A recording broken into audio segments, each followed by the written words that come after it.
Reviewing proposals included in Project 2025. Spoiler alert, it's all 0 out of 5 stars unless you happen to be a billionaire. This whole operation, called Project 2025, is essentially the federal policy agenda put forth by conservatives at the Heritage Foundation as the blueprint for the next Republican administration if Trump wins. And the entire thing is centered around this 900-page document, which is like a manifesto describing a step-by-step guide for a full-on conservative takeover of the government and rolling back of the core rights of Americans. And when you get into this thing, their vision for the future becomes clear pretty fast, including a ban on medication abortion and restrictions on contraception, plans to replace thousands of federal employees to replace them with people who blindly support Project 2025, which they themselves have described as an army of conservatives leading a bloodless revolution, enact biblically based domestic policies when it comes to things like marriage and family, which means rolling back LGBTQ rights, removing legal protections based on gender identity and sexual orientation, and actually just removing those terms from all legislation entirely, abolishing the Department of Education. Like, are we getting the idea yet? 0 out of 5 stars. The whole thing was written with these really strange religious undertones, and sometimes just straight up tones. At one point, they attempt to redefine the American idea of the pursuit of happiness as actually being the pursuit of blessedness, and that actually we should not be free to do what we want, but what we ought, as defined by our creator.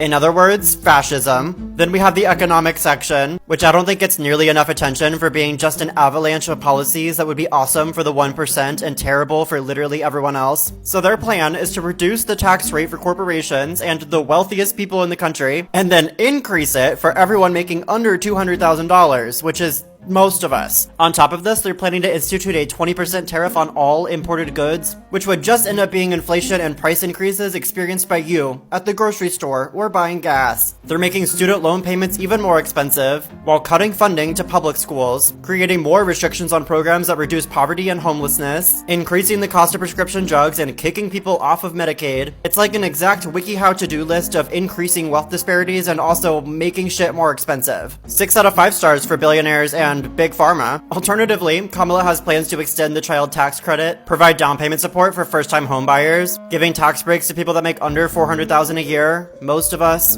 They've had 4 years since the last Trump presidency to dream up this conservative hellscape, down to an exact list of the people they plan to hire who all are in agreement with Project 2025, like a stampede of Marjorie Taylor Greene spewing hot hatred and garbage at all levels of the government. Regardless if Trump admits to endorsing Project 2025 or not, it's a set of policies written for him by his people who are all ready to adopt this agenda on day 1 of his presidency. And I cannot emphasize this enough, 0 out of 5 stars.